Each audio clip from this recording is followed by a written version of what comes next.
This is going to be an interactive session. I don't want to do all the talking because if I do, you guys will be here for 4 hours.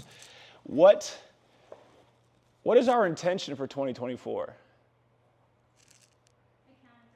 Accountability. That's a good one. Balance. That's good. Boundaries. Betterment. Wow, these are really good. Mental peace. Okay. Say it again. Freedom of worry. Okay. Authenticity? Yes. Okay. These are great. These are great attributes, core foundational values that each of us already come equipped with. So that's the good news. You don't have to go out there and go find it or go to Costco and go buy it. It's already inside of you. So my intention here for the next hour or so is to show you all where it is. I always tell people if I could, I would, but I can't. I can't do the work for you. All I can do is tell you where to put your shovel. But you have to do the digging. So my intention at the end of this is you all will know, oh my goodness, I see where I need to put my shovel. I see where I have been putting my shovel and why I haven't really been getting what I want. So I'll give you a little bit of background, a little history on me. My name is Derek Grant. I'm originally from New Jersey. I say New Jersey just because I went to high school and college there, but I moved around quite a bit growing up. Lived in Louisiana for a little bit, lived in upstate New York, Virginia, Maryland, Florida, and now here I am in Indiana. I am not a born and made Hoosier, but I love it here. I've been here since about 2009. My wife is from here, so when I was playing for the Harlem Globetrotters, me and her met, and I was like, well, I'm on the road 9 months out of the year. How about you stay around family when I'm gone, and the cost of living is a lot cheaper in Indiana than it is in New Jersey. We'll settle down here. So this is what brought me to New Jersey. I go by the title as a mindset performance coach, but really I help you figure out who you are. That's it. Because deep down inherently, we all know who we are, but we have forgotten who we are. You remembered who you were when you were a child, and then we forgot it when we started doing this thing that we call being an adult. We forgot. So I essentially help people remember what they are through understanding this thing called the mind. We talk about mindset, but very few of us really understand what the mind is. My goal is to be able to teach this in a way that's so comprehensible you could go teach a 5-year-old. This is the way my mind works. This is kind of my gift of taking really complex things and breaking them down so you can understand them. So I'm going to tell you what brought me here, how I got to this point, because I wasn't always in this state of being. I was a basketball guy, loved sports. Like I said, played 8 years for the Harlem Globetrotters, traveled all around the world, got to be on Today's Show, Good Morning America, got to be on Are You Smarter Than a Fifth Grader? I was not smarter than a fifth grader, by the way, if you were wondering.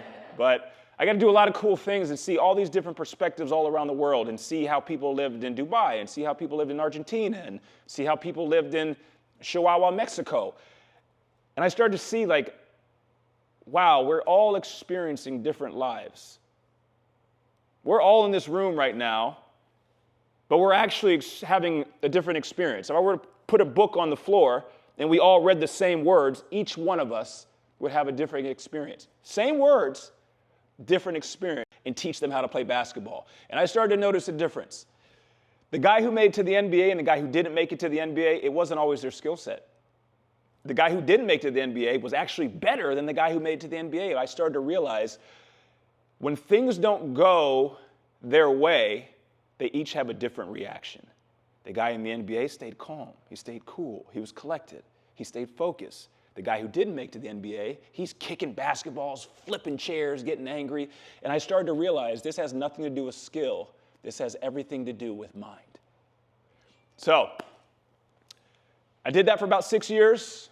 In 2017, I got involved with a business partner. He said, hey, let's go move down to Naples, Florida. We'll start this project. We'll make a lot of money. And I'm like, okay, perfect. Yeah, sounds good. Moved down to Naples, Florida. 6 months in, I was like, what in the world did I get myself into? Before I knew it, life went to hell in a handbasket.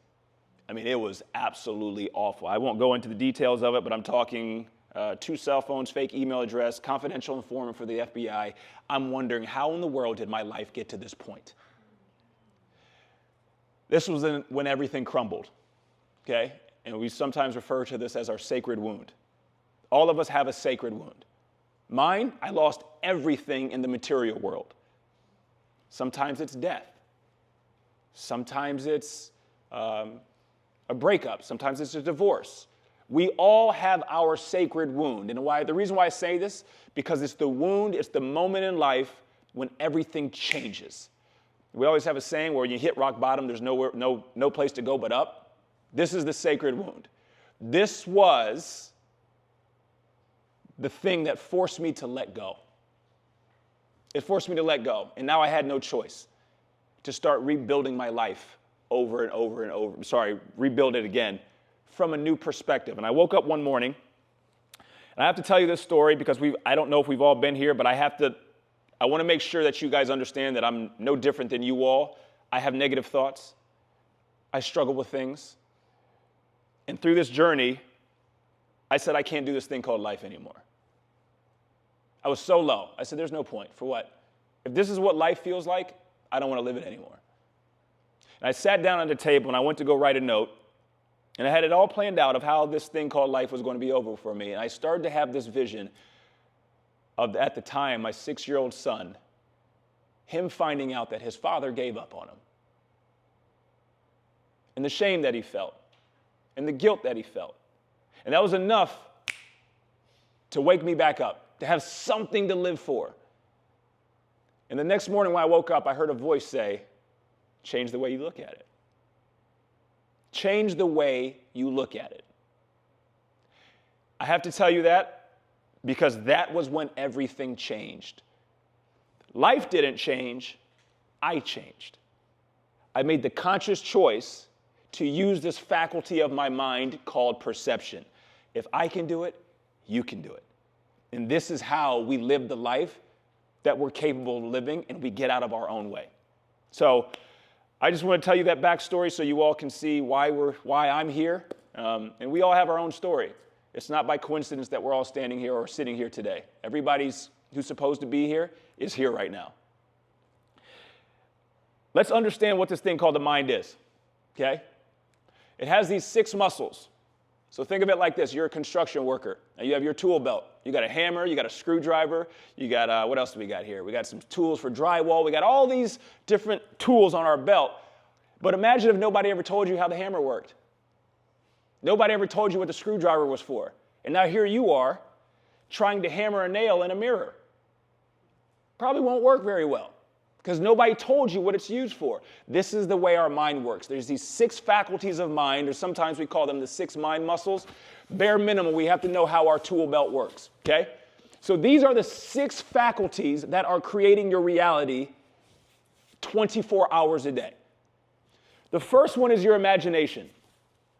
As silly and as trivial and as childish as it sounds, this is a faculty of your mind. It is your imagination. This is your ability to think about something in the quote-unquote future. And the reason why I say quote-unquote is because the future doesn't actually exist. It doesn't. It's always now. It always has been now. It always will be now. If you have figured out a way to live outside of now, let me know. Because we can probably change this universe. Not the world, the universe. There's no such thing outside of now. The imagination creates this mind-made concept of the future. But the future doesn't exist. Tomorrow doesn't even exist. It's just a concept. The other one, the other side of it, is what we call memory. That's the second faculty, memory. Memory is the past. So the mind creates the future, and then it creates the past. So yesterday doesn't actually exist. Everything that you're thinking about from yesterday was just a memory. That's all it is. You can't actually physically be in yesterday. When you were there yesterday, it was called now. Do you see? So it's always only now, always has been, always will be. Here's where we get in trouble. The imagination was intended to create your reality. Meaning, I could think about what it would be like tomorrow and then carry it out today. And then when I got to tomorrow, that would be the reality that I'm experiencing. The issue is, with a lot of us, is we throw our minds off into the future using the imagination, and then we leave the mind there. So your body is stuck here in the present moment, but your mind's up there in next week or next year. So guess what we're going to feel? We're going to feel stress. You're going to feel anxiety. You're going to feel fear. You're going to feel worry. Raise your hand if you get anxious or you feel anxiety. Fear, okay? It's all mind-made. Doesn't actually exist outside of your own mind. And I want to make sure that I'm sensitive to what you're feeling, but it doesn't actually exist outside of your own mind. Nobody says, oh, look, there's fear. Look, there it is. There it is. There it is. Fear doesn't like run across the road or anything like that. Fear is happening in here. This is how powerful your mind is. You swear that it's real outside of your own mind, but it's not. So if you have the power to create fear, you also have the other end of it. You have the power to destroy it. We'll get into that as time goes on, but imagination, memory. And if you guys have any questions, please feel free to ask. Please, truly. Do not be afraid, okay? Do not allow your imagination to think about, yeah, but what is he going to think if it...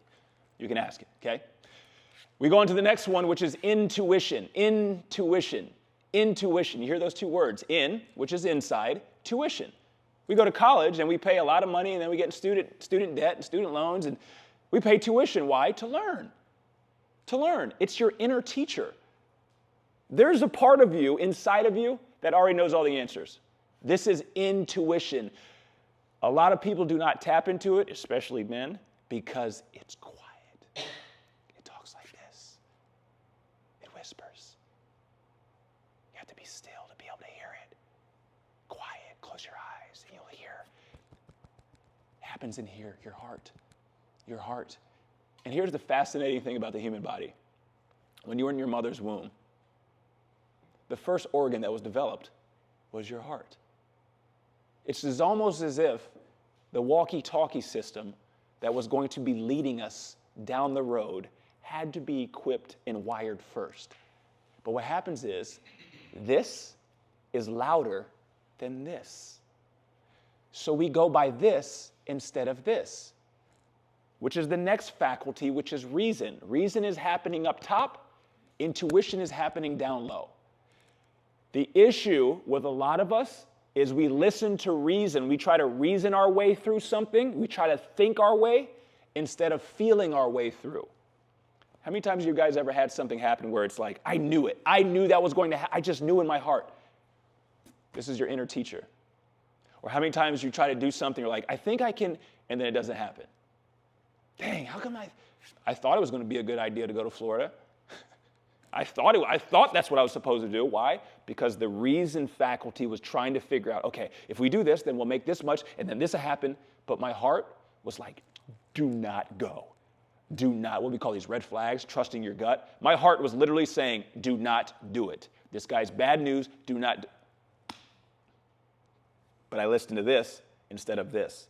So the reason why I'm saying this is because now I only listened to this first, but it involved me getting burned to know what this sounded like. And this is what we call discernment, knowing the difference between this and this. So the next faculty of mind is what we call willpower. Willpower, all that means is it's your ability to hold your thinking in one direction. So I can sit here and think positive thoughts. I have strong willpower. No matter what's going on, I can sit here and say, nope, it's going to work out. It's going to work itself out. If we have weak willpower, a weak willpower muscle, you can't control your thinking, and now the environment is just throwing you one side to the other. Here's what's really important about willpower. Willpower is directly linked to your level of energy. So when you have weak or low energy levels, you will have weak willpower. We see this a lot of times during the holidays. Right? We'll start eating something that we probably shouldn't be eating. It lowers our energy levels, and then we'll eat again the next day like we shouldn't, and then we're even lower, and then the next day, and before you know it, 2 weeks have gone by, and it's like, why did I do that? Because we didn't have enough willpower muscle to be able to attribute to our thinking. So this is something I know for me personally on this journey, what has helped me is understanding that if I can steer my thinking, I can steer where I go in life, but I have to make sure I have energy levels. So I started prioritizing meditation.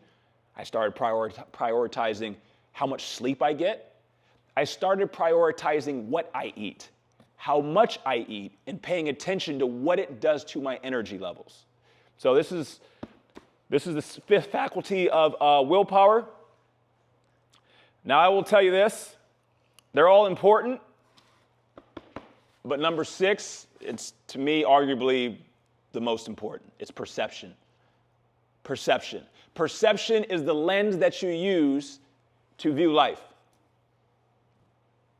So within perception, we have what we call perspective. So imagine this. Perception are the glasses. Perspective is the tint of the glass.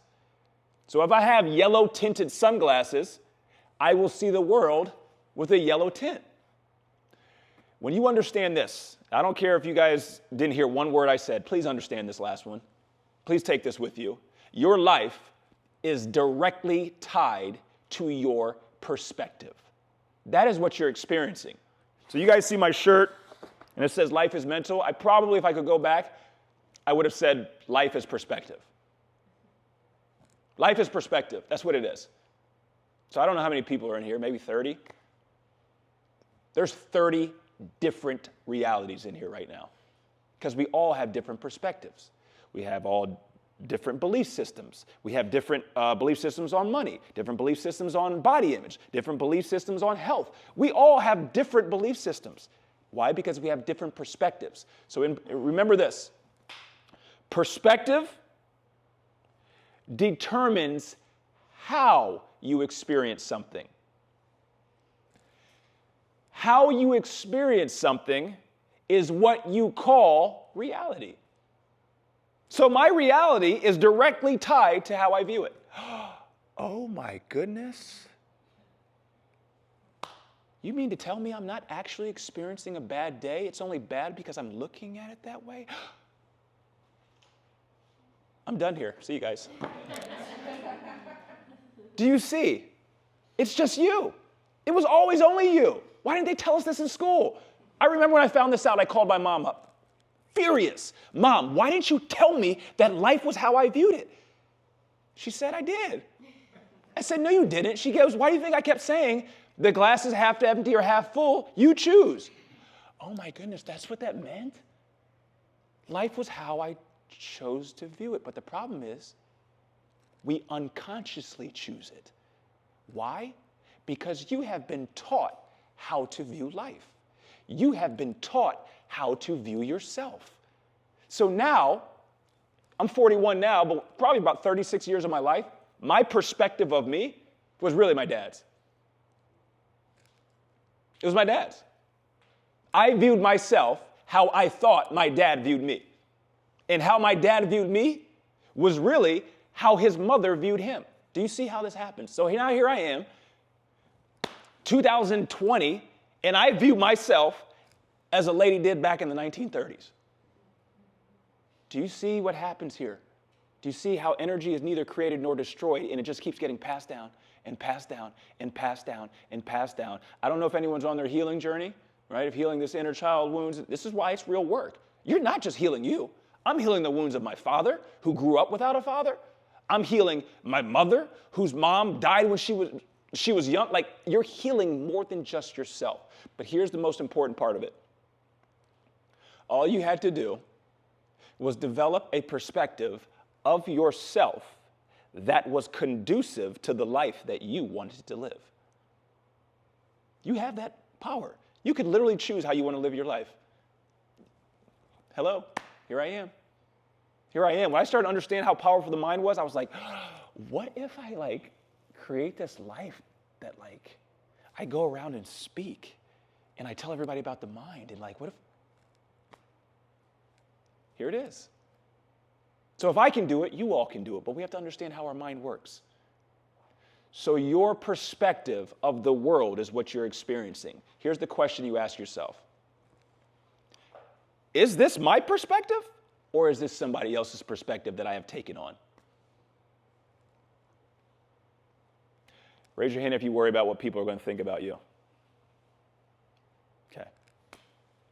If we worry about what people think about us, that means we care more about someone else's perspective of us than we do about ourselves. This comes down to self-acceptance. So I need you to approve of me because I don't approve of me yet. So you're just a placeholder. Hey, do you think I did good? Did I do a good job? What do you think? No? You didn't? Oh, man. Do you see how this works? But if I approved of me, now I would not need your perspective to adopt as my own. We all have this power. So this is how we beat the game of life. You beat it by realizing it was just you versus you. Your perspective was what mattered most. It was your perspective of yourself that you were always going to experience, but a lot of us aren't experiencing our own perspective. And here's the beauty of it. This is what parents or caretakers were for. They gave us their perspective until we had developed our mental faculties to take their perspective, put it back over here, and start to develop our own. My issue for the longest, I took my parents' perspective, I made it my own, and now here I am trying to live life, and I want to go to the top of the mountain, but the perspective that I have says, I don't know how we're going to do it. I don't think we can do it. And now my mindset is not in line with what my goals and desires are. Okay, I have to reformulate and construct my own perspective, my own self-concept of myself. Because here's the reality of it. You're always going to be whatever you believe you are. All of us. Everybody in here is exactly what they believe they were. You will never outperform what you believe you are capable of. It's just you.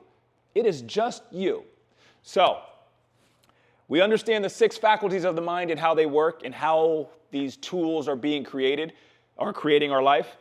Now let's get into the nuts and bolts of the issues, okay? Yes? Is the last one perspective? Perception. Perception, yep. And then, yes, so perception is, like I said, the lens through which we view life. Perspective is your own individual viewpoint of how you use the faculty of perception. Any questions? Anything else? Okay. Now, I have to say this because I don't want anybody getting all upset, getting all mad. We're going to talk about the ego. You guys have heard about the ego, right? The ego is not a bad guy. It's not the enemy. Despite what some people may say, the ego's the enemy. From my perspective, the ego is not the enemy. It's nothing more than a tool. That's all it is. It's a tool that your soul uses. We're all, at the end of it, we're human beings. Human being. Human being. Physical, non-physical. Okay? The ego is the tool that the non-physical used so it could have a physical experience. Here's the issue. We have 2 sides of it. It's just like a car. Cars are great. They're fantastic. Get us from A to B. As long as you know how to use it. If you are not aware, if you are unconscious using a car, it becomes a weapon. And this is the way the ego works. So I will draw this out here so you guys can see this. I told you all that time doesn't actually exist, okay? Time doesn't actually exist. It's always the present moment. So if you see this line right here, this is the illusion that time is linear, but it's a whole nother session we'll have another time, explaining time. But just for example purposes, we'll look at this and say this little dot right here is what we call now. It's the present moment, okay? It's the present moment. Our mind, though, can go off and create an arrow going back this way for infinity. You could literally sit here and think about what it was like when the dinosaurs were around. This is what your mind can do, using memory. Or we can go off in the future for infinity and think about what it's going to be like in 1 billion years. That's what we call the imagination. These are great when you are consciously using them. The issue is when we unconsciously use them, they create fear, they create anxiety, they create stress, they create worry on the back end. When you are unconscious, using this faculty of the mind called memory, you will feel regret. You will feel shame. You will feel guilt. Nobody wants to feel regret. It's because we do not understand why. And this is where, at the end of the day, everything will always come back to your healing. People say, well, why do I have to heal? For what? My childhood was great.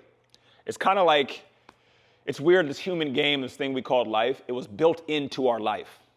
You actually come into this world pure, right? And then we forget what we are, and we start bringing on other people's perspective that's really not in line with how we are, and then we question ourselves, and then we feel unworthy. We don't feel like we're enough. We don't feel like we're validated. And the reason why this happens is because it forces you to go on a journey to start remembering truly what you are. But this creates this thing that we call wounds. So I'll give you a perfect example. Growing up, I sought the approval of my father. Everything that I did was, Dad, was I good enough? Dad, what'd you think? Did I do a good enough job? Dad, Mom, what did Dad think? Why? Because in my mind, his approval was what made me enough. If I had his approval, now I'm enough. But here's the issue. The mind, the way the ego works, it lives in survival. It attaches itself to an identity or a paradigm or a belief system, and then it holds on to it. And that narrative now, that Dad's approval of me, that makes me enough, that will be what it holds on to. So here's what it does. The ego projects outward. It's always scanning in its environment to make the belief true. So if I feel like I'm not enough, without Dad's approval, the ego's going to look to prove, see, told you, you're not enough. I could go to Kroger and the lady in front of me won't hold the door for me. The ego will say, see, if you were enough, she would have held the door for you. This is the way the mind works. So now, guess what? The ego doesn't want you to get back to the root of it. Because if you get back to the root of it, you've just eliminated the attachment. And then now if there's no attachment, the ego doesn't have an identity. Remember, the ego was rooted in survival. It just wants to live. But if you get rid of this identity, so now what does it do? It creates a fear or an attachment. So now I got to be enough. Money will make me enough. Followers will make me enough. What else? Her approval of me, that'll make me. You see, everything's on the outside. Everything's on the outside. This is what the ego does. The ego looks outward. It looks outward. The real you, the self, the spirit, consciousness, being, whatever you refer to it as, it's already equipped with everything. It does not look on the outside for anything. It knows that it has everything already. So for you on this journey, you got to go back and give the part of you, let's just say it was the 9-year-old me, the 9-year-old who didn't feel like he was enough without Daddy's approval. Here I am at 41, and I can't do something without someone's approval. Why? Not because of the 41-year-old. It's because of the 9-year-old. So physically, we have all become adults. Energetically, we still have that child inside of us. Still there. It is still there. Why do you think we love children? We love children because we see the part of us inside of them. The part of us before we started bringing all of this stuff on. So here's what we have to do. We have to go back and give that child what it needed. So I know for me, I needed to know that I was safe. I needed to know that I was enough. And I needed to know that I was worthy. These are the three things. So we do these things that we call affirmations, right? I am worthy. I stopped saying I am. Because the 41-year-old knows that he is all of these things. It was the 10-year-old, the 11-year-old, the 12-year-old. That was the one who questioned whether he was enough. I have to affirm him. So I tell him every day, buddy, you are good enough.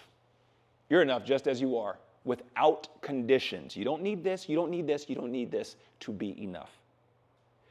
When you can start to understand that you have been equipped with everything already, but it's going to be through the mind, you will start to see truly that you were not an acorn. That's what most people say. Oh, I'm just an acorn. If I held an acorn up here, I got one in my bag, but if I held an acorn up, you guys would say, oh, look at that acorn. It's not an acorn, it's an oak tree. It's an oak tree. It's an oak tree in the form of this thing that we call an acorn. But it's not actually an acorn, it's an oak tree. We can use the analogy of a caterpillar. Caterpillar didn't go to college. I don't know if you guys knew that. It never went to trade school. It never went and got a bunch of degrees so it could become a butterfly. It already had everything inside of it to become that. Nothing in this universe comes like partially finished. Nothing. You already have it inside of you. Literally. It's can we start unlocking it? If you look at children, I have an 11-year-old and an 8-year-old. My 8-year-old, her imagination is unbelievable. Unbelievable. She has not yet tempered it down because the world says, oh, you're weird, what are you doing? She can hold a cork from a bottle and she will pretend that it's like, I don't know, a piece of gold. And she'll just walk around with this piece of gold and she'll say, look at my shiny gold. And her brother would be like, what are you talking about? That's a cork. But you can't tell her otherwise because her imagination is still free. Kayla, I think somebody's waiting to get in. I think the person, sorry. But here's the point of it. Your own mind had no boundaries. Everybody in here can literally become and do anything that they dream of. Anything. Anything. Here's the question to ask yourself. Do I believe that I'm actually worthy of it? Do I believe that I'm actually worthy of it? That's number one. Number two, do I believe that I'm capable of doing this? Because if you don't believe that you're capable, well, guess what? You're not going to do it. This is what I used to do with goals. I used to make these big, huge goals for the year. Oh, yeah, we're going to write it down. I was making goals that deep down inside, the 12-year-old me didn't even think that this was a possibility. So how in the world is the 40-year-old going to go do this when we still have a fragmented part within our mind, which is the 12-year-old that says, no, we can't, there's no way. Physically, yeah, let's go do it. Mentally, I don't know if we can do this. Do you see? Your life is mental. So business, relationships, marriage, I stopped focusing on all these outer things. For what? For what? Why am I going to focus on the effect when all I have to do is take care of the cause? Sixth law of this universe, the law of cause and effect. Every cause will yield an effect. Every cause will yield an effect. And guess what? That effect becomes the cause of a new effect. And so forth and so on. So now we can see that nothing is random. Nothing is coincidental. You all are here. We could go all the way back to the day you were born. Cause, effect, cause, effect, cause, effect. And here we are sharing space and time. Do you see how this works? So what if we did that with the future? What if we did that with the future? What if I said, oh my goodness, I know what I want to be. I know what I'd be. What are the causes that need to take place? And I just focus all of my energy on that. You know what the first cause is? The first cause? You're thinking. You're thinking. You're thinking. That is the first cause. How do I think? I think Marcus Aurelius, the philosopher, said it best, something along the lines of, your life will be in direct alignment to the quality of your thoughts. Literally. You're living on 3 different planes of existence at the same time. They don't tell you this, right? Spiritual plane, mental plane, physical plane. Spirit, mind, body. Spirit, mind, body.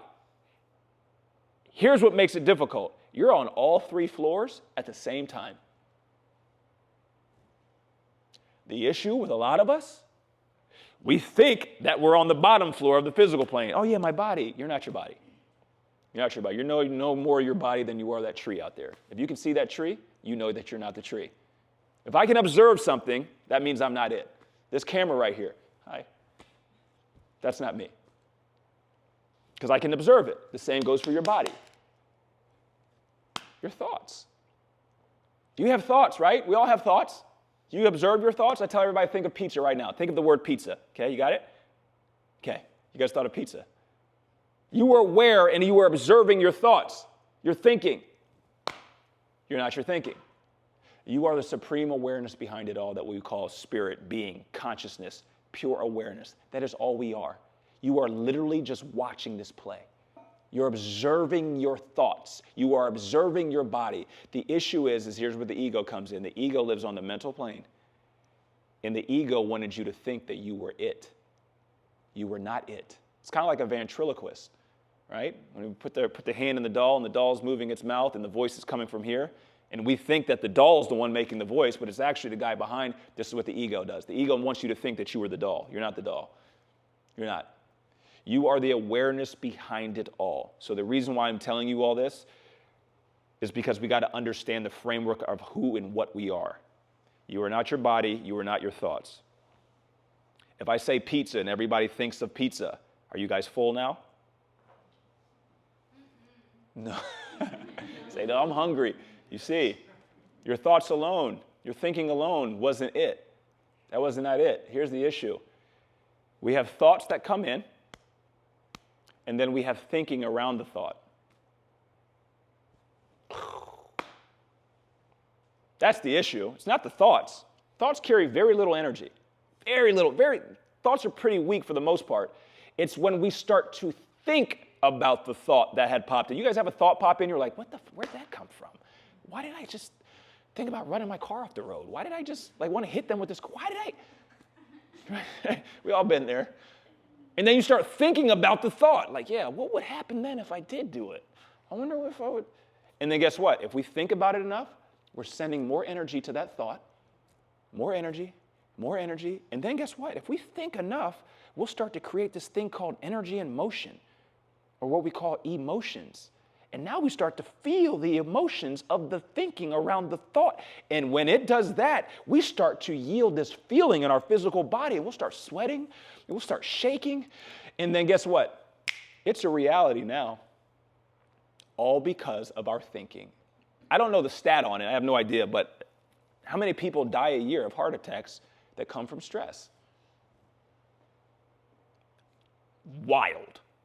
Stress is induced through thinking. Raise your hand if you've ever been stressed. Okay. Raise your hand if you've ever been stressed about something that never happened.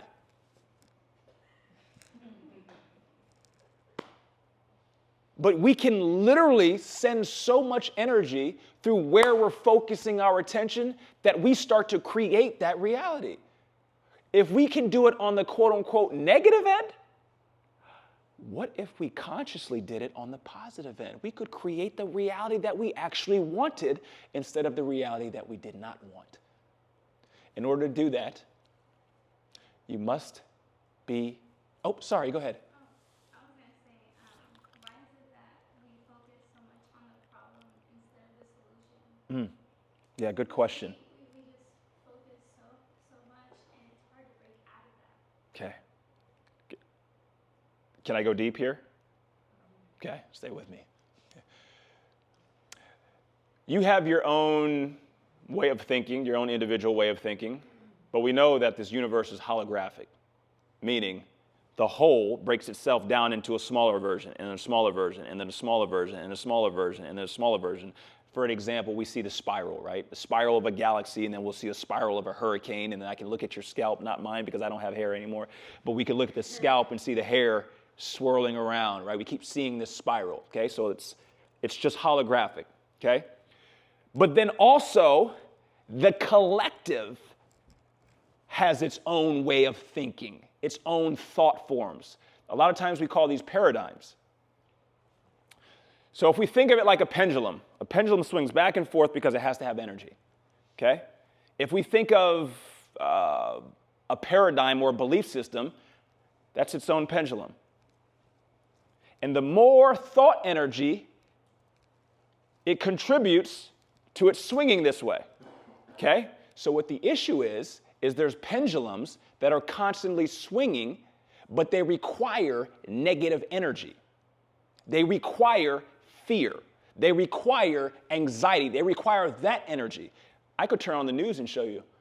I don't watch the news anymore, but when I go to my parents' house to go visit them, they turn the news on, and I sat here and watched it. This was just back in October. I'm like, I haven't watched the news in years. Let me watch this. And I'm watching, and I'm like, this is the national nightly news, and it's on for 30 minutes, and for 55 of it, it was only negative fear, worry, stress, oh no, eh. And then the last 5 minutes was like a feel-good story. I'm like, what is this? You got me over here scared. So what happens is we're programmed to live in a lower state. And I don't want to here's just the reality of it. The reason why is because if you live in fear, you can't think for yourself. And if you can't think for yourself, now guess what? I can use your mind to create the reality that I want. And guess what? Now you all will use the reality that I want instead of you being able to create your own. And this starts way back when we're young in schools, the school system. Right? It starts when we're super young. You never get taught to think for yourself, so you get caught up in a pendulum. So we are essentially, this is why I'm trying to give you your power back. You can break free. A lot of times they call this like breaking free of the matrix. All that is you taking your mind over again. You taking it back and saying, you know what? This isn't good and this isn't bad. I'm going to choose how to view this now. Instead of just saying, oh my gosh, this is the worst thing. Did you hear what happened? This is like the worst thing ever. They said on the news it was the worst thing. Sometimes this is hard for people to hear. There is no such thing as good or bad. These are all mind-made human constructs. I have a five-year-old dog named Boone. Boone is a boxer, and Boone eats everything that he should not. I mean, it's ranged from the kids' toys to tampons. He has eaten it all, okay? Never once does Boone say, oh, this is bad, I better not eat this. Why? Because he doesn't have the higher faculty of mind called perception. So he can't look at something as being good or bad. So to take your power back, realize that nothing is good or bad. All we have is positive or negative. Positive or negative is just talking about the energy. Energy is universal. Good or bad is subjective. So what's good for me may be bad for you. What's bad for me may be good for you. So you start understanding the way life works with these things that we refer to as pendulums, why we think negatively. It's because subconsciously we're programmed to think that something is good or bad. But if we're only fed the bad, we start gravitating towards it because we have that way of thinking on an individual level. This is why it's a lot of work for you to take your mind back. It's a lot of work. But once you get it back, you'll never give it back out again. So I hope that answered your question. Did that help? What was I about to say before that? I have the memory of a fish, so anyway. Okay, so I can tell you personally what has changed drastically in my life and when life really changed, when I realized that I had a choice. You don't have a choice in the situation that happens. You don't. But that wasn't what you were experiencing anyway. Remember, you were experiencing your perspective of the situation. So when you say, oh, I don't like him, is it him that you don't like? Or is he bringing something up within you that you were unaware of that you do not like? Do you see how this works? So the example I'll use is if we were all in New York City, right? And we're like, wow, this is cool. Man, look at these buildings. Listen to all this sound. This is so awesome. Got a big piece of New York sliced pizza. Man, this is the best. But then there's a homeless guy who's sitting there, and he's living in fear. He sees the NYPD over there. He doesn't view him as a hero. He views them as a threat. What, is he going to come arrest me?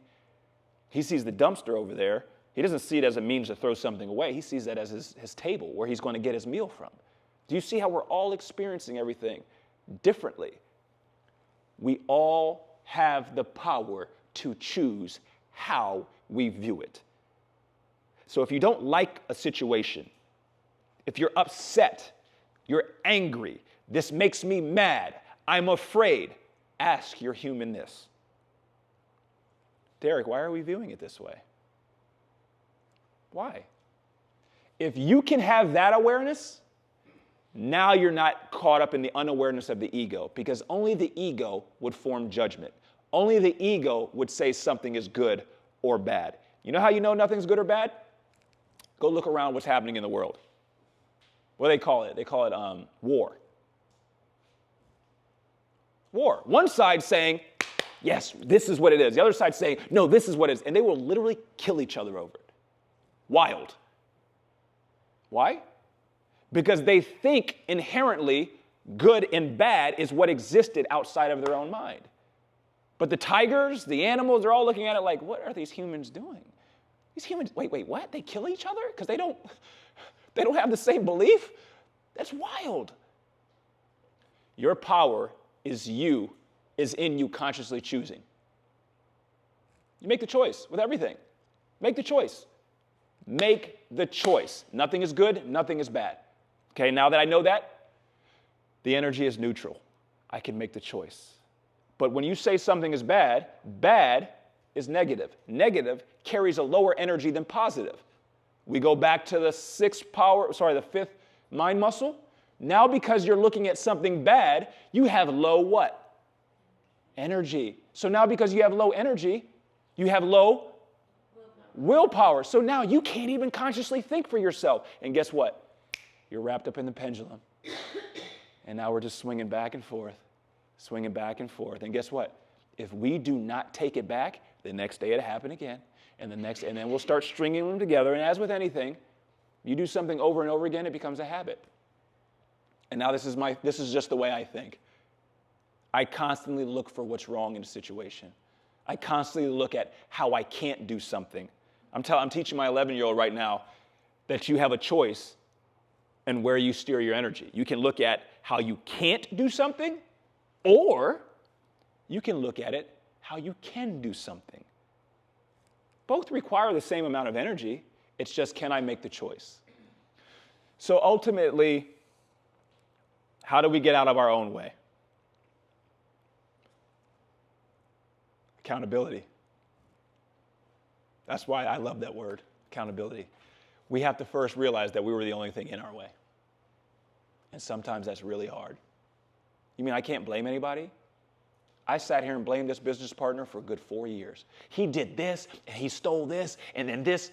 And then I realized, no, you actually didn't listen to your heart, and you went down there because you thought it was going to do this and this. Oh my goodness, this was the hardest pill for me to swallow. But you can't get out of your own way until you accept responsibility and accountability for your own mind, because that's ultimately what you were experiencing in life. I'm still working on it. I can't take everything that's in here and get it out yet. I've come a long way. But if you knew what I had in here, you would see how simple it was. All I got to do is work on this. Spirit, mind, body. Spirit, mind, body. 1 plus 2 gives you 3. The beauty of it is, number 1, you don't have to worry about it. It's pure. It's perfect. It's great. All you have to do is have awareness of that's what you were. The second plane, there's a saying that the ancients used to say, in the esoteric teachings, they used to say, as above, so below as above. As above, so below as above. As within, so without. So without, as within. All that means is, whatever I am on the mental plane, it will show itself on the physical plane. Wait, so I don't have to worry about this. I don't have to worry about this. Why don't I just focus on this?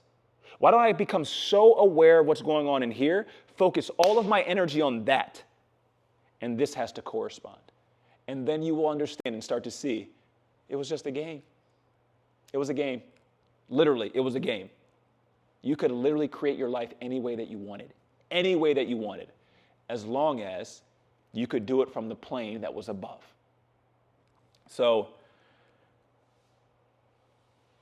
make it simple. Make it simple for yourself. Set the intention that I'm going to figure out me. I'm going to figure out me. That's my only goal. I write business goals and personal goals and all that stuff, but really at the end of the day, I just want to know me, myself, and understand myself just a little bit better than I did the year before. That's all. Because I know if I understand and I expand my self-awareness, that's all everything was, because everything was just based on where my awareness was. You guys ever listen to a song that you haven't heard in years, and then when you hear the song, it hits differently? You're like, wow, I didn't realize they were saying that. Man, wow. The song didn't change. You did. Instead of seeing life only like this, maybe a couple years later, you see life like this. Oh my gosh, I didn't even see that over there. Wow, I didn't. Here's the beauty of it. Self-awareness. Self was just the spiritual plane. There was no boundary. So this could literally expand infinitely. So this is how we figure out how to get out of our own way. We focus on the root. Just better understand yourself. And the way we do that is by going on a quest. A quest. By asking ourselves questions. Questions. That's why I call them questions. Because every time that you ask a question, you go on a quest to find it. Find yourself. Find yourself. Because the butterfly was already inside of each caterpillar. It was already inside of you. Go and find it.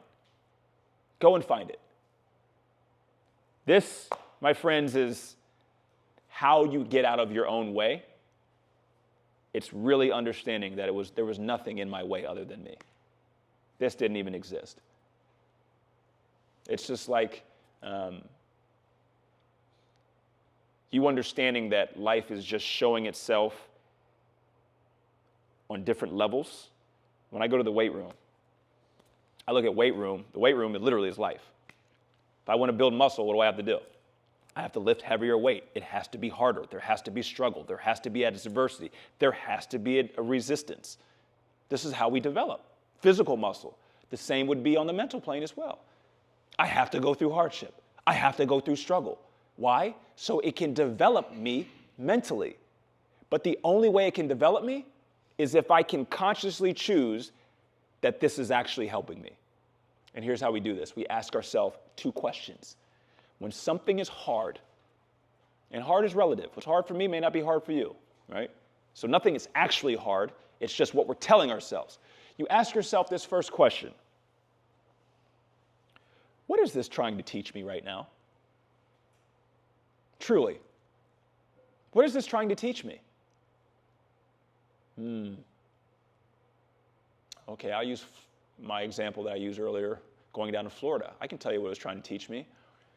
It was trying to teach you, stop putting your approval and validation of yourself in material things.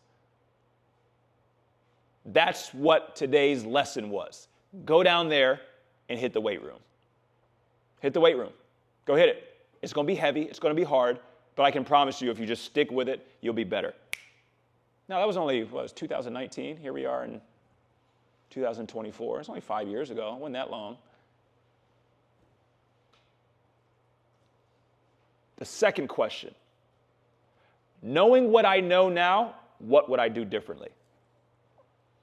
Knowing what I know now, what would I do differently? Raise your hand if something has happened in your life and if you could go back, you would do it differently. Okay. Mission accomplished. You learned. You learned. That was all you were here to do. Learn. Learn, grow, love. Learn, grow, love. Learn, grow, love. Learn the lesson, and then grow. And then once I grow, I will love. Love who? Love what? Yourself. It's a little bit more. Love and self-awareness come together. The more aware you are of yourself, the more you'll love yourself. So, what would I do differently? What is this trying to teach me? Now here's what ends up happening.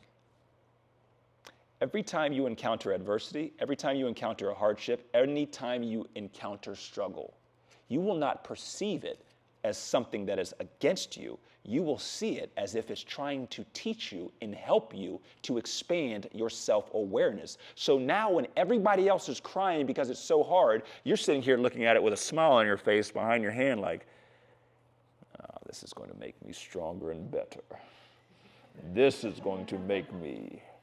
This will not break me. So now your mindset is different. You're bulletproof. Nothing can harm you. Everything is for you. Literally. We look at some of these brilliant minds. We'll use Kobe Bryant as an example. Right? Kobe knew this. He knew this. Right? He viewed adversity as the thing that was going to actually help him to become better. So now his relationship with it is completely different. Well, I look at him like, well, if he can do that, why can't I? If I can do it, how come you can't? You can. All of us can. So now here's what ends up happening. Remember, as within, so without. So now life is literally sitting here smiling at you because you're smiling at everything that's thrown your way. You get excited when times get hard because you realize that it's not actually hard. It's just a perspective that you have. So in my house, we're not allowed to say something's hard. We don't say that. Instead of saying something's hard, we just say it's going to take a little bit more focus and a little bit more energy. That's it. Because the mind, the way the ego processes things, well, if it's hard, it's impossible. No, it's not. Somebody built an airplane. They built an airplane. Think about it. When there had never been an airplane, somebody said, hey, let's build an airplane. What? I went to, a year and a half ago, I went to Kitty Hawk, North Carolina, because I wanted to see what the Wright brothers did. I wanted to see it. So we went for fall break, and just a word of advice, do not bring a 10-year-old and a 7-year-old to like a national museum. They're going to be bored out of their mind. I'm just geeked. I'm like, this is awesome. Look at this. Wow, wow, wow. You know there was only 5 people there when they flew that plane? 5. 5 human beings, 2 of them flew it, and a dog. I'm like, I don't understand why. Nobody believed they could do it. Nobody believed they could do it. They flew a plane, and they showed how far it was. It was like, I don't know, 800 feet for like 11 seconds. And now you can put a plane in the air for 20 hours? Do you see how small it started, though? It started with this. These two guys who weren't even pilots. There was no such thing as a pilot. There was no such thing as someone who created airplanes. But here's the thing. They had like the 5 core things that helped them in this museum. The first thing, the number one thing was belief. They believed they could do it. They believed they could do it, which is great. That's great. Belief is great, but belief's not enough. Belief will get you to a certain point. It was about knowing. Knowing is what changed the game. Because you'll only believe something that you don't quite yet know. You don't quite yet know it, so I have to believe that it's going to happen. But when you know something is going to happen, when you know you can do something, the energy is different. You carry yourself just a little bit differently. I know I'm going to make a change in 2024. Well, how do you know? I don't. I can't tell you how. I just know I'm going to do it. This positive mindset, everybody has the capability. Imagine if you had no fears.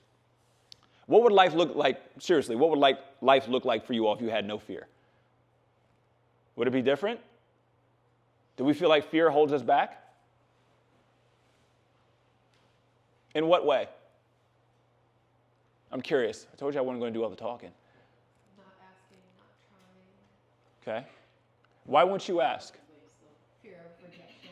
Okay. Or being ghosted. Being what? Ghosted. Ghosted. Okay. Fear of rejection. So we're afraid. Are we afraid of rejection? Okay. Here's just a choice. It's just another perspective. What if, because that resonates. This was me for the longest, but then I shifted and said, what if I have to be told no 35 times to get a yes? My relationship with no is going to be a lot different. I'm in a hurry to get somebody to tell me no. Yes, please. I need you to tell me no. Please. Thank you. All right, next one. No? Yep. Okay, good. Next one. And now you're looking at no, not as a negative, like, oh no, what if they reject me? No, thank you. You were just a part of what I'm trying to get to, and I actually need you to tell me no. Everything that we're experiencing, like I said, is just the way we're looking at it. And if there's one way to look at it, bare minimum, there has to be another way to look at it. But here's the beauty of it. There's infinite perspectives of how we can look at something. Infinite. Infinite. Infinite. I could probably, you give me one situation, I can think of 10 different perspectives. So that's on a micro level for you all. You have everything already that you need along this journey. You have everything. Everything is already here. Every version of you already exists. Do we know what we want to be in 5 years? 3 years? A year? What we want life to feel like, you do realize that it already exists. It already exists.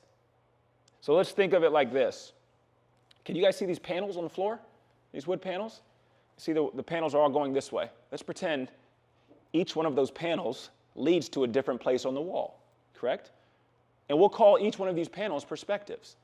So when I get on this panel, that perspective will influence how I think and how I view life and how I feel, and how I feel determines how I act.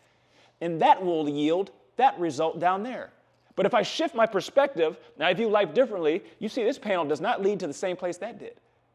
But all of these panels, and they go on infinitely, they all exist already. They already exist. It's about you being intentional, saying, here's the panel I want.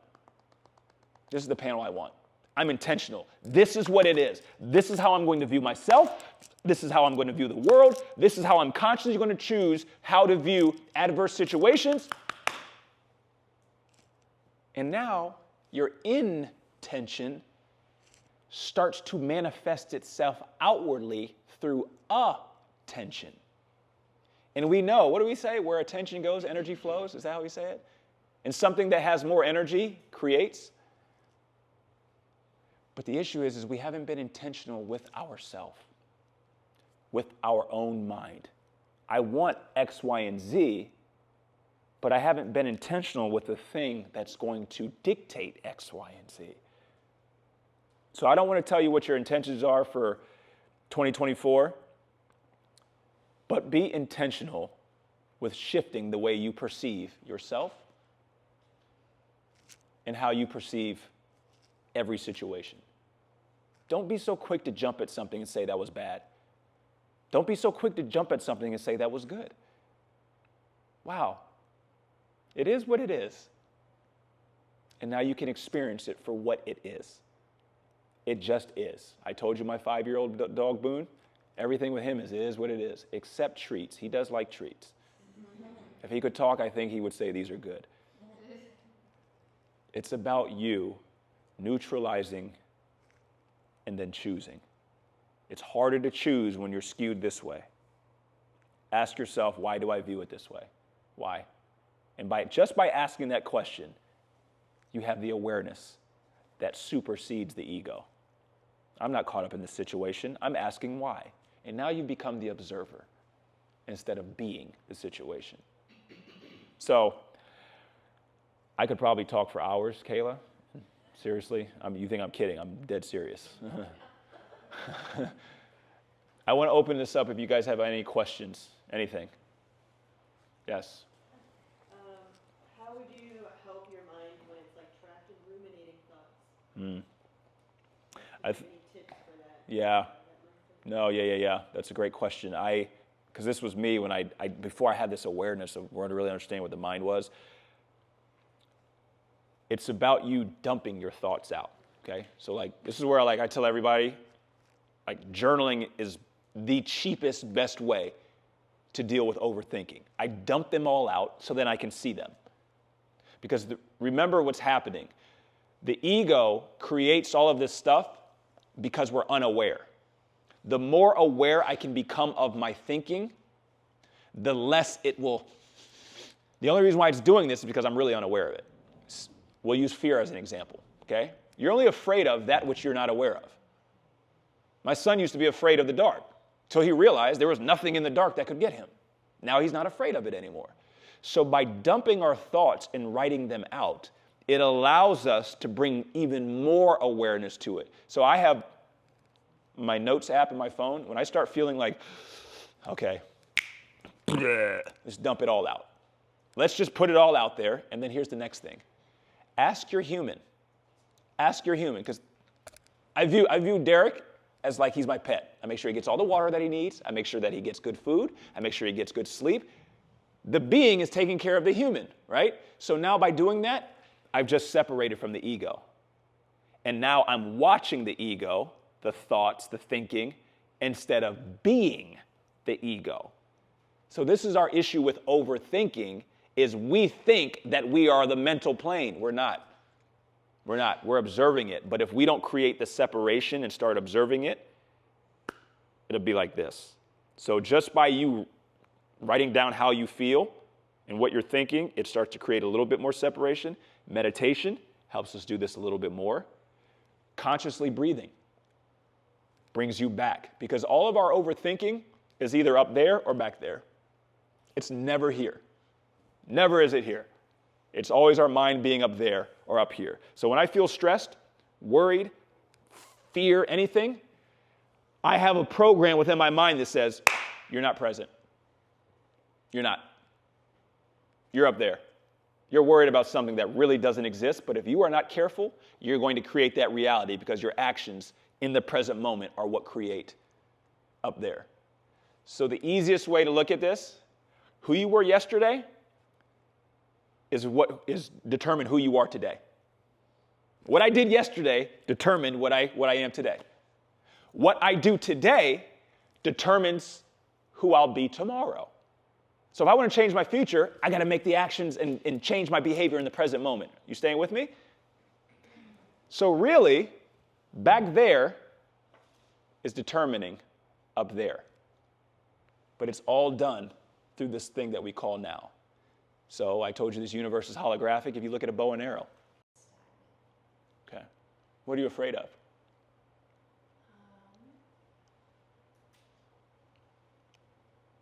I think I'm afraid the fear of making a choice and stepping outside and moving forward. So you're afraid that a choice may be right or wrong? Yes. What's right? What's wrong? What's wrong for me may be right for you. So you see. So now, right or wrong, that's what we call duality. That's duality. 2, that's the ego's subtle little trick again. I won't make a decision because it's the fear of what if I'm wrong. Wrong was just a perspective. Wrong's not like a universal thing. Humans created this through this thing called like morality and all that stuff. It doesn't actually exist. It's about recognizing there is no right or wrong way. Instead, there's just 2 paths. But those 2 paths both lead to the same place. And here's what the place is. It's going to expand my self-awareness. That's it. So like, I hear you. I was so afraid to like try this, do this. And now I'm like, well, I can go that way and I'll probably be a little bit more clean, or I can go this way and just be a little bit more dirty. But either way, I'm going to learn just a little bit more about myself. That's it. So now there's no fear. But when I ask you that question, like, what are you really afraid of? This is how we combat it. It's through asking those questions and shining awareness. Think of your fears as darkness and awareness as light. I want to flood that darkness with as much light as I can. I'm going to write it down. I'm going to ask a bunch of questions. The Sagittarius in me is going to come all the way out because I need to know what is going on with you. But then I'll go another level deeper. The fear of right or wrong. Why am I afraid of making a wrong decision? What is that about? Because if I'm wrong, maybe it's like, what are people going to think about me? Oh, so this really isn't about right or wrong. This is about approval. So we're worried about what people are going to think of us. That's why we got to make the right or wrong decision. Okay. Why are we so worried about what people are going to think about us? Oh, I needed you to approve of me because I don't approve of myself enough yet. So what did it come back to? You. It always will. It'll always come back to you. Always. Do not fall for the illusion that this existed without this. This came second. This came first. Yes? Can you go down a rabbit hole of grief? Grief, yes, absolutely. So we have grief. Grief is, okay, let's pretend you and I have known each other for 30 plus years, right? Energetically, literally, on a metaphysical level, we have created cords that are attached, okay? Can we perceive them with our senses? No. But when you come around, I can just feel you. The subtle energy world, okay? Grief is when suddenly that energetic cord gets cut. So emotionally, oh my gosh, I miss them so much. On an energetic level, on a metaphysical level, you have literally severed your energetic umbilical cord suddenly. So the process for grief is the same process for if we cut something. If we cut our arm, it takes time to heal. The same goes for that energetic cord that we had attached to somebody that all of a sudden got snapped. It takes time. So I will tell you this with grief, for me personally. I know I say time doesn't exist, but you have to give yourself time. And acceptance. Acceptance. Acceptance of what is instead of denying what is. Here's what it is. Is this what I desired? No. But this is what it is. Just by having that awareness, the healing process can begin. But it's hard to heal something when a cord has been cut. It's hard to heal grief when we're in the denial stage. So I will tell you, as with everything in life, it's about us accepting. Accepting. And accepting doesn't mean we just roll over and say, oh, well, this is what it is. I don't know why this happened. I can't tell you why. Not yet. Give me a couple years. I can tell you why it happened. I can tell you right now, I'm sitting here with you all on January 6th of 2024. I can tell you why. I can tell you why I'm sitting here. I'm sitting here because of all that stuff that happened to me in 2018 and 2019. That's why. If that didn't happen, I unequivocally, without a doubt, would not be sitting here with you all right now. That's literally the thing that put me on my life's mission. That. I couldn't tell you back then. Because people were asking me, why did you do it? I don't know what I was thinking. Now, here's why I did it. So I say this because the story will always play itself out to expand your awareness. Sometimes we just have to give it a little bit more time. So I hope that helps. Yes. Yes? How do you go about exploring your past, childhood, trauma issues, incidents, whatever you want to call it, if your parents are unwilling to provide more insight to their childhood trauma issues? Sure. Then it could be whatever. Yeah, that's a great question. So you're experiencing life present day to really see like all that you actually are. But these traumas that you're dealing with, or these things that have happened, keep you from being able to see yourself fully as you are. It's less about what your parents went through and more about like you and your own individual reality. So like my dad was one of 9. His dad died when he was 7 years old. His mom never remarried. She raised 9 kids all by herself. My mom was the daughter of 2 sharecroppers who had nothing. So they have their own traumas that they inflicted on me. But in my own individual reality, I can heal their trauma that they inflicted on me through healing mine. Do you see? So it's really like not them. So I'll use an example. So like I was spanked growing up with a belt, right? Because they were spanked with a belt. Because their parents were spanked. I can not spank my children if I come to the awareness of why I feel shame and guilt, and it's rooted back to being spanked. And now guess what? Now that I know that I've healed that, okay, buddy, you're good enough. 8, 9, 10, 11, 12 years old. I just literally stopped that generational trauma from continuing on now in my children. Do you see? So the illusion is that we need to know what our parents went through. You actually don't, because through you healing yours, you're actually healing theirs on a metaphysical level, on an energetic level. So Yeah, I feel like for a long time I was like, Mom, just give me all the keys. I'm sick of finding them in like deep, dark places around our house. yeah, But it's like what you're saying is like you can't just wait for somebody to hand you the keys. So because they don't even actually, this is going to trip you out, I just have to say it. They don't even exist. Your parents don't exist. They don't. You guys realize that nobody exists outside of you. Not to the level that you think. So I'm experiencing, what's your name? Than. I'm experiencing my perspective of you. I'm not actually experiencing you. See, I took what was in here and threw it on you, and then you reflected back, and this is what I'm seeing. Oh, wow, I like Than. Than's a good guy. Than's a good guy. Why? Because he has attributes within him that I would like inside of myself. And that's what I'm experiencing. So I'm not experiencing you, I'm experiencing me. This is why we say life is a mirror. It's a mirror. What happens when you smile at a mirror? It smiles back. If it doesn't, let me know. When you smile at life, life smiles back. But here's what we don't realize. We don't realize that there is a fraction of a second that there's a delay. There's a delay from when the light hits and bounces back, it hits your retina, and then it gets to your brain. We can't pick it up, but there is a delay. Life is the same. Life is the same. So when I realized, like, oh my gosh, my parents, I'm over here sitting here blaming them. You did this and you didn't do this. That's my perspective that I'm experiencing.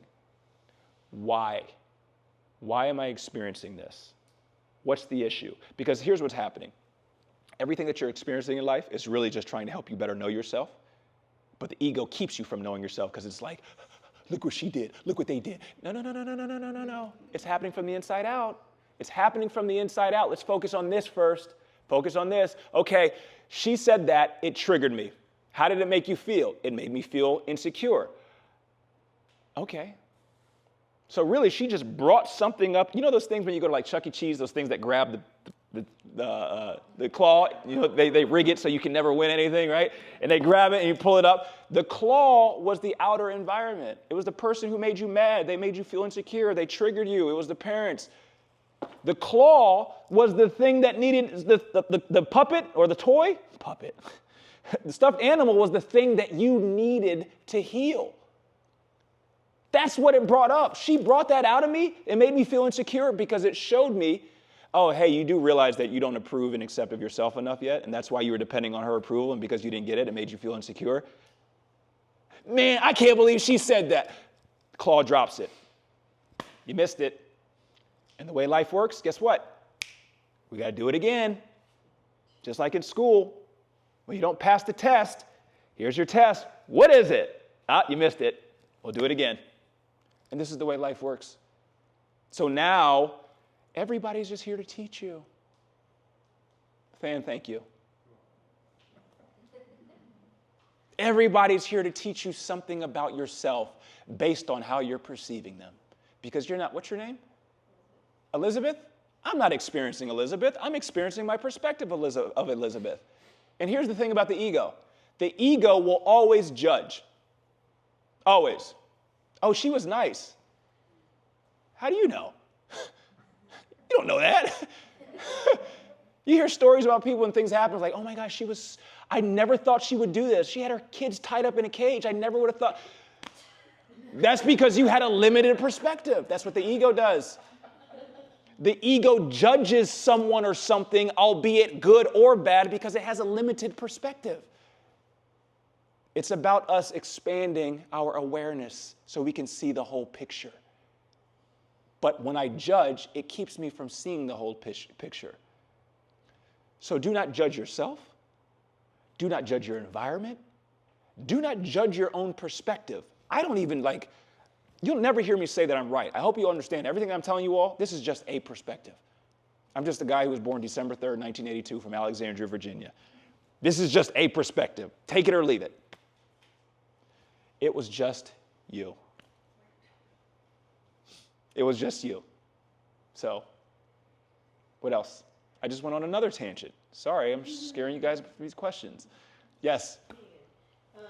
So, like, if you're wanting to put in this work, but you're in a relationship with someone, Yeah. how do you manage, like, you're trying to become this better, more aware version, but your person is, like, stuck in the past? Great question. Great question. We have the ego, right, who projects and says, you should be like me. You should do this. You shouldn't do that. But then we have something called the spiritual ego, which is a whole nother animal. I experienced this. When I started to have this awakening and wanted to figure out the mind, etc., I wanted my wife to do it right then and there. You do this and you do this. And then she wouldn't. She's like, no, she's a Scorpio. I don't know if y'all know anything about Scorpios. Okay? All right? She was like, don't force me to do this. Matter of fact, I'm not going to do it because you're asking me to do it now. And it was frustrating me. See, girls. It was frustrating me. But then I had to realize I can't make somebody work on themselves. All I can do is work on myself so that way I have more compassion towards them. Do you see? So this is when it changed for her because I was no longer forcing. She felt a safe space where, okay, now I can work on myself. So I say that because we each hold a torch, we each hold our light. I'm not supposed to go light your light. I'm just supposed to make mine shine bright enough to inspire you to want to start to make your light shine bright. So I will tell you this with relationships. If you both are not working on yourself, it's not good, it's not bad, but the reality of it is one person's awareness is going to be like this, and the other person's awareness is going to be like this, and then guess what? The person whose awareness is like this is going to judge the person's awareness who's like this, and it's going to be, whoa. Work on yourself. You working on yourself, it wasn't contingent on somebody else that you're in a relationship with. But if you work on yourself, you will have more self-awareness, more self-acceptance, and then you will have more acceptance of them. And you will be able to provide a foundation for them to go on this journey. But you can't make somebody. You can't. Trust me, I know this from firsthand. I tried. I got to wake everybody up. I got everybody to wake up.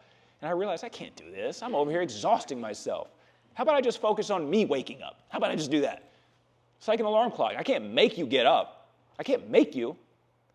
But if I get up and start going on about my day, you may say, wow, he seems like he's enjoying life. What is he doing? Maybe I'll start to hold your light. Hold your light. So. Yes? Okay, if we had to walk away with like practical, like where we go from here, like what would be kind of your tips or, what do we take away and how do we make changes? All right. Okay. Let's start over again. I'll get another hour. No, just kidding. I would tell you to start questioning all your perspectives. Perspective is just another word for a belief or opinion, right? Value. Start questioning. Is this mine or is this somebody else? I'll never forget, I was right here on 146th Street in Fishers about 5 years ago. I was at a stoplight, and the thought came to mind. Mind you, I didn't have a job then, so the irony in that. I asked myself, why do we work Monday through Friday? Who came up with that? Said the unemployed guy. Why do we work Monday through Friday? How come it's not Wednesday through Sunday? Who came up with that? And I started to realize, wait, is there really a Monday or a Friday? Because my dog does not know the difference between Monday or Friday. It doesn't know. It's just, the sun came up, sun went back down. And I started to realize, oh my gosh, this is just a belief system that I think that Monday and Friday that they were somehow different. How are they different? How? So by questioning your beliefs, by questioning your perspective, by questioning your values, now what ends up happening, you start to pull them away. And here's the deal. I had a lot of beliefs that weren't mine. I took them out of my closet, my mental closet, but then some of them I put back in, the same ones. But at least I consciously did it instead of somebody else putting them on me. So, question everything. Why do I feel this way? Why? Truly. What is it? Why does this bother me? Why? Every time you ask why, you're shining more awareness. The one thing, please understand that life is just nothing more than a reflection of your perspective. So if you have a problem with life, change your perspective. That's a hard, cold perspective of this thing called life. It was yours. Do with it as you may. I'll leave you with this. Let's think of life as someone wearing a pretty dress, right? Pretty, right? And life says, what do you think about me? And you're like, wow, you look amazing. And life says, wow, I do look amazing. And then life goes and changes and comes back out with something. Says, what do you think about me? And you're like, you don't look too good. And life says, you're right, I don't look too good. This is how your life works. It's only